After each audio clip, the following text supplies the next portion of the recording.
This channel does not promote any violent, harmful, or illegal activities. All content provided by this channel is meant for an educational purpose only. আর এবারে আপনাদেরকে উত্তর 24 পরগনার নীলগঞ্জ ফাঁড়ির ছবিটা একবার দেখাই। বিগ ওয়ালে পিসিআর কে বলবো ছবিটা দেখাতে। দেখুন সেখানে আগুন ধরে যাওয়ার ফলে কি পরিস্থিতি তৈরি হয়েছে একবার। সেখানে দমকলের ইঞ্জিন পৌঁছে গিয়েছে বেশ কয়েকটি, আপনাদেরকে দেখাচ্ছি সেই ছবি। কালো ধোঁয়ায় ঢেকে গেছে পুরো এলাকা, দেখতে পাচ্ছেন আপনারা সেই ছবি আপনাদেরকে দেখাচ্ছি। যেমনটা এখনো পর্যন্ত জানা যাচ্ছে ফাঁড়িতে ছিল মজুত করা বাজি, সেই বাজিতে কোনোভাবে আগুন ধরে বিপত্তি।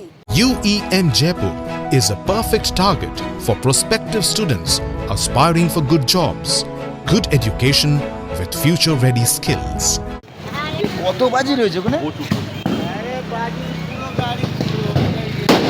গাড়ি কেমন রয়েছে?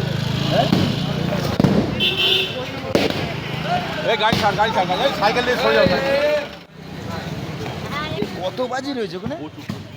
দীপঙ্কর রয়েছেন আমাদের সঙ্গে, আমাদের প্রতিনিধি। দীপঙ্করের কাছে চলে যাবো। দীপঙ্কর, এই যে মজুত করা বাজিগুলো, এগুলো কি বাজেয়াপ্ত করা হয়েছিল কোথাও থেকে?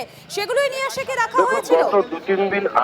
গত দু তিন দিন আগে এই নীলগঞ্জ ফাঁড়ির তত্ত্বাবধানে ওই নীলগঞ্জ এলাকায় প্রচুর বাজি বাজেয়াপ্ত করা হয়, সেইগুলোকে নিয়ে এসে রাখা হয়েছিল। এখন প্রশ্ন হচ্ছে সেই বাজি কেন এরকম লোকালয়ের মধ্যে যেখানে ফাঁড়ি রয়েছে সেখানে কেন রাখা ছিল? এর জন্য আলাদা কোনো নিরাপদ জায়গা নয় কেন? বাজি যে আচমকা বিস্ফোরণ হতে পারে সেটা অতীতে বহুবার দেখা গেছে। এই নীলগঞ্জে ভয়ঙ্কর বাজি বিস্ফোরণে প্রায় 8-9 জনের প্রাণ গেছে অতীতে। তারপরে ওই বাজি সংরক্ষণ করা নিয়ে যা উদ্ধার করেছে সেটা নিশ্চয়ই মানুষের ভালোর জন্য, কিন্তু সেই উদ্ধার করবার পর বাজি একটা নিরাপদ স্থলে কেন রাখা হয়নি এই নিয়ে কিন্তু স্থানীয় মানুষের মধ্যে প্রশ্ন রয়েছে। যে ঘটনা ঘটে ভোরবেলা আচমকা এই বাজির মধ্যে থেকে কোনো বারুদের ভেতর থেকে কোনোভাবে বিস্ফোরণ ঘটে, একটা বিকট শব্দ হয় এবং তারপর তুমি দেখতেই পাবে যে শব্দগুলো একটার পর একটা বাজি ফাটতে শুরু করে, সেইভাবে ফাটছে এবং আগুন এবং ধোঁয়া চারিদিকে ছড়িয়ে পড়ে।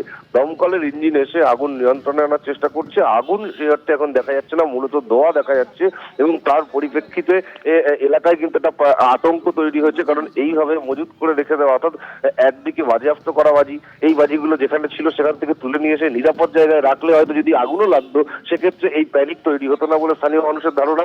তবে পুলিশ সূত্রে আমরা যেটা জানতে পারছি কোনো ক্যাজুয়ালিটি নেই। পুলিশ এখনো পর্যন্ত যারা ওই এলাকায় বা যেহেতু ভোরবেলা থাকে অনেক মানুষই তারা ওই চত্বরে ছিলেন না, ফলত স্বাভাবিকভাবে অনেকে না থাকার কারণে জায়গাটা নিরাপদ বা কারোর ক্ষতি হয়নি এমনটা পুলিশ বলছেন। তবে আরো খতিয়ে দেখার বিষয় আছে, ভেতরে কেউ থেকে গেছেন কিনা সেই প্রশ্ন কিন্তু রয়ে যাচ্ছে।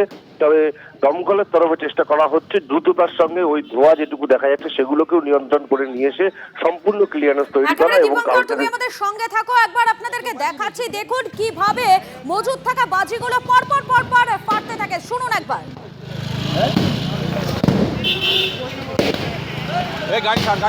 সাইকেল নিয়ে সরে যাও। কত বাজি রয়েছে ওখানে? গাড়ি কেমন রয়েছে?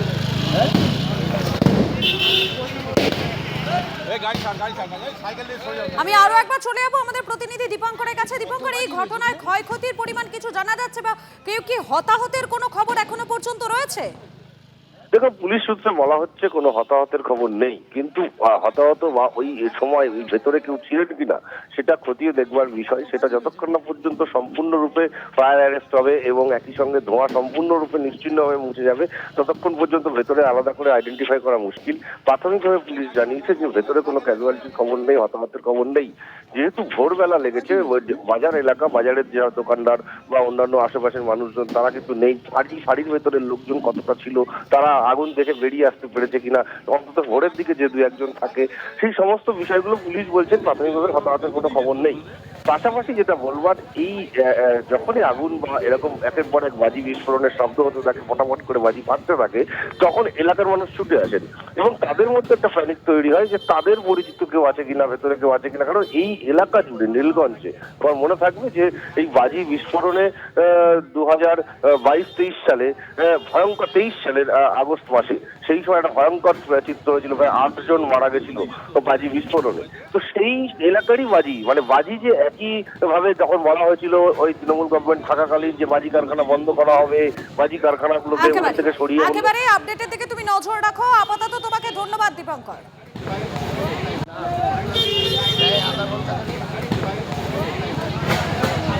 বিলগুলো সব বের করে দিয়ে গেছো